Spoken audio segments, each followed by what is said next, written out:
தமிழக வெற்றி கழகத்தின் தலைவர் 4 மாவட்டத்தில் மக்கள் சந்திப்பு கூட்டத்தை நடத்தியிருக்கார். திருச்சி, அரியலூர், நாகப்பட்டினம், அதுபடுத்து திருவாரூர், அதுக்கு பிறகு நாமக்கல், அப்புறம் தான் கரூருக்கு வந்தார். ஏற்கனவே 4 கூட்டத்தில் எவ்வளவு மக்கள் அந்த நிகழ்ச்சியில் பங்கு பெறா என்று காவல்துறைக்கு தெரியும், உளவுத்துறைக்கு தெரியும், அரசுக்கும் தெரியும். அதற்கு ஏற்றவாறு இடத்தை ஒதுக்கி இருக்க வேண்டும். அவர் கேட்ட இடத்தை ஒதுக்கல. அதோடு எவ்வளவு மக்கள் வருகின்றார்களோ அதற்கு ஏற்றவாறு காவலர்கள் பாதுகாப்பு பணியில் ஈடுபட்டிருந்தால் உயிர் சேதத்தை தடுத்திருக்கலாம். அதுவும் செய்ய அரசு தவறிவிட்டது. அதோட காவல்துறை அதிகாரிகள் ஒரு பேட்டியில் குறிப்பிடுகின்ற பொழுது, தமிழக வெற்றி கழகம் கரூரில் மக்கள் சந்திப்பு கூட்டத்தில் 500 காவலர்கள் பாதுகாப்பு பணியில் ஈடுபட்டு சொன்னாங்க. அப்படி தொலைக்காட்சியில் நான் பார்த்தேன், ஊடகத்தில் பார்த்தேன். ஆனால் அப்படி 500 பேர் அந்த மக்கள் சந்திப்பு கூட்டத்தில் காவலர் இருந்தால் என்றால் இல்லை என்பதுதான் தெளிவாக தெரியுது. எல்லா ஊடக நபர்களும் நீங்க இருக்கிறீங்க, எங்களுக்கு எல்லாம் உங்களுடைய தொலைக்காட்சியில் பார்த்து தான் அந்த கருத்து சொல்றேன். எவ்வளவு பேர் அந்த ஸ்பாட்ல இருந்தாங்க? இந்த மக்கள் சந்திப்பு கூட்டத்தில் தமிழக வெற்றி கழக தலைவர் பேசுகின்ற பொழுது எவ்வளவு காவலர் அந்த இடத்துல இருந்தாங்க? வெளியில எல்லாம் நிறுத்தலாம் கணக்கு போட்டு ஒரு அறிவிப்பை கொடுக்கிறாங்க. ஆனா பாதுகாப்புக்கு எவ்வளவு பேர் நிற்கவில்லை என்பது தெளிவா தெரியுது. அதோட இந்த ஏடிஜிபி பத்திரிகையாளர் சந்திக்கின்ற பொழுது 500 பேர் பாதுகாப்பு கொடுக்கப்பட்டதா சொன்னார். இன்றைக்கு முதலமைச்சர் 660 பேர் பாதுகாப்பு பணியில் ஈடுபட்டதா சொல்றாங்க. இதுலயே முரண்பட்ட கருத்து. இப்படிப்பட்ட சந்தேகம் வர காரணத்தினால்தான் மக்களுக்கு இதுல இந்த சம்பவத்தில் மிகப்பெரிய சந்தேகம் இந்த அரசின் மீது ஏற்பட்டது. அதோட இந்த இடத்தை ஒதுக்கி கொடுத்திருக்கிறாங்க. எது? வேலுச்சாமிபுரத்தில் தமிழக வெற்றி கழகம் மக்கள் சந்திப்பு கூட்டத்திற்கு இடத்தை ஒதுக்கி கொடுத்திருக்கிறாங்க. இந்த இடம் அதிமுக தலைவருடைய பிறந்தநாள் வருகின்ற பொழுது இந்த இடத்தை நாங்கள் கேட்டோம். 24/1/2025 இதை கேட்டோம். அப்பொழுது எங்களுடைய பொன்மனச்சம்பல் புரட்சித் தலைவர் எம்ஜிஆருடைய 108வது பிறந்தநாள் பொதுக்கூட்டம் நடத்த வேண்டும் என்று நாங்கள் கேட்ட பொழுது அந்த கூட்டம் அந்த இடத்தில் நடைபெற இந்த காவல்துறை அனுமதி கொடுக்கல. அதுக்கு அவர்கள் சொன்ன கருத்து நிறைய 4 பாயிண்ட் இருக்குது. அதில் ஒன்றை மட்டும் நான் சொல்றேன். தாங்கள் பொதுக்கூட்டம் நடத்த அனுமதி கேட்ட வேலுச்சாமிபுரத்தில் அதிக அளவில் மக்கள் போக்குவரத்து மிகுந்த பகுதி என்பதாலும் குறுகிய சாலை என்பதாலும் கூட்டம் கூடும்போது 2 புறம் முன் சாலை மறைக்கும் சூழல் ஏற்படுது. இதனால நாங்கள் கொடுக்க மாட்டோம். ஏற்கனவே நிராகரிக்கப்பட்ட இடம். அப்படி இடத்துல எங்களுக்கு கூட்டம் நடத்துவதற்கு அந்த இடத்தை தான் கொடுத்தாங்க. ஏற்கனவே எங்க கூட்டம் நடத்த வேணும் கேட்டோம்.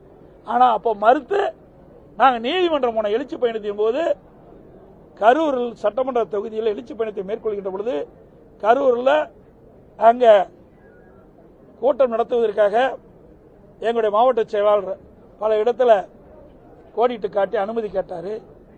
அனுமதி மறுக்கப்பட்டு நீதிமன்றத்துக்கு போனோம். நீதிமன்றம் ஒரு ஆணை பிறப்பிக்கப்பட்டது.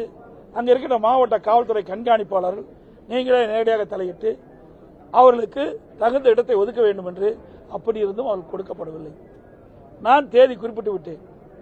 எங்களுடைய எழுச்சி பயணம் தொடர்ந்து இருக்குது.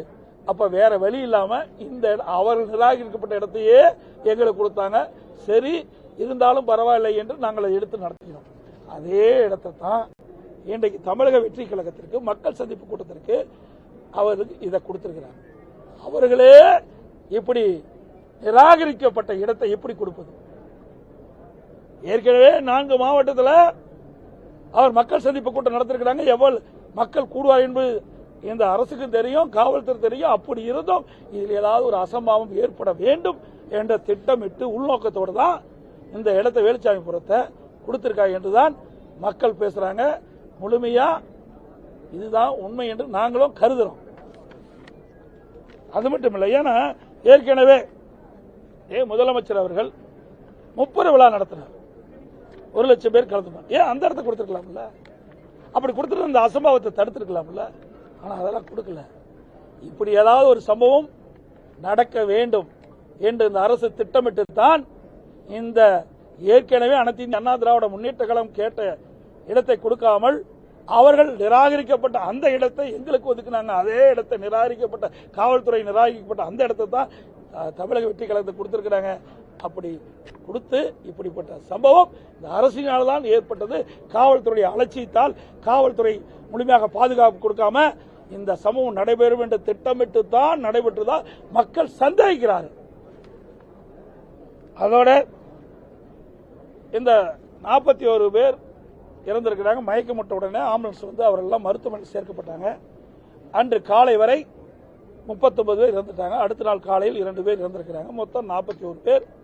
இதுல அவசரமா ஒரு நபர் கமிஷன் அமைக்கிறாங்க.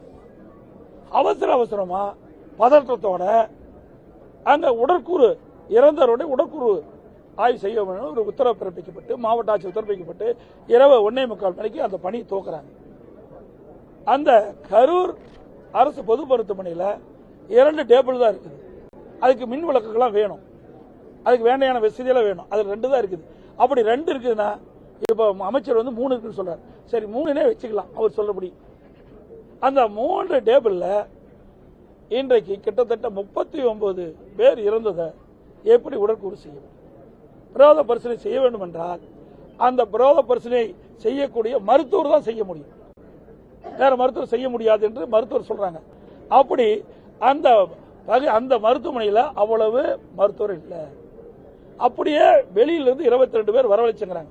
அப்படி வெளியிலிருந்து 22 பேர் வளைச்சாலும் அங்கு இருக்கின்றது முதல்ல இங்க அமைச்சர் சொன்னதை பார்த்தா 3 டேபிள் தான் இருக்கு சொல்றாங்க. 3 டேபிள்ல 1:45 மணியிலிருந்து நான் 8 மணிக்கு போகும்போது 31 பேர் உடற்கூறு ஆய்வு செய்யப்பட்டு விட்டது. ஆக ஒரு உடற்கூறு ஆய்வு செய்வதென்றால் ஒரு உடலை உடற்கூறு ஆய்வு செய்வதென்றால் 1.5 மணி நேரம் வேணும். உடற்கூறு ஆய்வு செய்த பிறகு என்னென்ன காரணத்திற்காக அவர் இறந்தார் என்ற ரெக்கார்டெல்லாம் பண்ண வேணும். ஆக இப்படி இந்த செயல்பாடெல்லாம் செய்வதற்கு சுமார் 1.5 மணி நேரம் தேவைப்படுவதாக மருத்துவர் சொல்றாங்க. அப்படி இருக்கின்ற பொழுது 31 பேர் எப்படி இவ்வளவு வேகமாக விரைவாக உடற்கூறு செய்ய முடியும் என்ற ஒரு சந்தேகம் மக்களிடத்திலே இன்றைக்கு பரவி இருக்குது, எழுந்திருக்குது. அது அச்சத்தை போக அரசுடைய கடமை. இதுக்கு நாங்க இந்த கேள்வி கேட்டால் அதுக்கு ஏதோ பதில் சொல்றாங்க. அதோட ஒரு நபர் கமிஷன் அமைக்கப்பட்டாங்க. அதோட கரூரில் நடந்த சம்பவம் குறித்து விசாரணை மேற்கொள்வதற்காக அங்க இருக்கின்ற ஏடிசிபி ஒருத்தர் நியமிக்கிட்டாங்க. இப்படி 2 பேரும் பணி துவக்கிட்டாங்க. அப்படி ஒரு நபர் கமிஷன் அமைக்கப்பட்ட உடனே அவருக்கு தேவையான உதவியாளர் நியமிக்கல, அலுவலர் நியமிக்கல, அங்க இருக்கிற கம்ப்யூட்டர் மற்ற வசதி எல்லாம் செய்து கொடுக்கணும், உட்கட்டமைப்பு வசதி எல்லாம் செய்யணும், எதுவுமே செய்யல. உடனே ஒரு நபர் கமிஷன் ஆணையத்தில் இருக்கின்றவர் உடனே மதியம் 1 மணிக்கு போனான்னு அரசு சொல்லுது. 1 மணிக்கு போய் அங்கு பாதிக்கப்பட்டவர் பார்க்கறாங்க. அப்ப பாதிக்கப்பட்டுகின்ற பொழுது அவரிடத்தில் விவரத்தை கேட்கிறாங்க. அந்த விவரத்தை யார் பதிவு செய்தது? உதவியாளரே இல்ல, பதிவு செய்ததற்கு நேர்முக உதவியாளரும் இல்ல. ஆக இதையெல்லாம் ஒரு டிராமாவா ஒரு நாடகமாக இந்த அரசாங்கம் அரங்கேற்றி உண்மை சம்பவத்தை மறைப்பதற்காக இந்த அரசு எடுத்த நாடகம் தான் என்பது வெட்ட வெளிச்சமாகுது. அதோடு தலைமைச் செயலகத்தில் 3 துறை செயலாளர்கள், பொறுப்பு டிஜிபி, சட்ட ஒழுங்கு ஏடிஜிபி, இவர்கள் ஒரு குழுவாக இருந்து பேட்டி கொடுக்கிறாங்க. என்ன இந்த அரசாங்கம் எதுக்கு பேட்டி கொடுக்க நியமிச்சிருக்கிறாங்க? அரசு போட்ட திட்டங்களை மக்களுக்கு எடுத்து சொல்வதற்கு தான் நியமிக்கப்பட்டாங்க. ஆனா தமிழக வெற்றி கழக தலைவர் இதெல்லாம் பின்பற்றி இருந்தா இந்த விபத்து நடக்காதுன்னு சொல்றாங்க. இது எப்படி? ஒரு நபர் கமிஷன் அமைக்கப்பட்டு விட்டது. எந்த செய்தியாக இருந்தாலும் அந்த தகவலை அந்த ஒரு நபர் கமிஷன் தான் முறையிட வேண்டும். அதற்கு மாறாக அரசாங்கமே அரசு அதிகாரிகளை காவல்துறையை வைத்து இப்படி இந்த சம்பவம் நடைபெறுவதற்கு காரணம் என்று இவர் விளக்கின்ற பொழுது எப்படி ஒரு நபர் கமிஷன் நேர்மையாக செயல்பட முடியும்? அரசனுடைய கருத்துப்படி அரசாங்கம் தான் ஒரு நபர் கமிஷன் நியமிக்கிட்டு இருக்குது. அப்படி இந்த கருத்தின் அடிப்படையில் ஒரு நபர் கமிஷன் அறிக்கை தாக்கல் செய்வாங்க. அதோட ஒரு ஏடிஜிபி ஒரு கருத்து சொல்றாரு. அதுக்கு கீழே ஏடிஎஸ்பி தான், ஏடிஜிபி ஒரு கருத்து சொல்றாரு. அங்க கரூர்ல ஏடிஎஸ்பி தான் விசாரிக்கிறாரு. அவருக்கு கீழே இருக்காரு.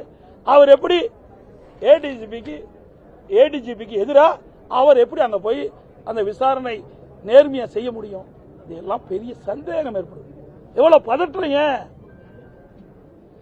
ஆக இதையெல்லாம் பார்க்கின்ற பொழுது வேண்டுமென்றே திட்டமிட்டு தான் இந்த நிகழ்வு நடைபெற்றுவதாக மிகப்பெரிய சந்தேகம் எழுகிறது. 41 உயிர் போவதற்கு இந்த அரசாங்கம் அலட்சியத்தின் காரணமாக, காவல்துறையுடைய பாதுகாப்பு குறைபாட்டின் காரணமாகத்தான் நடந்திருக்கு என்பது எதேச்சையாக தெரிகிறது.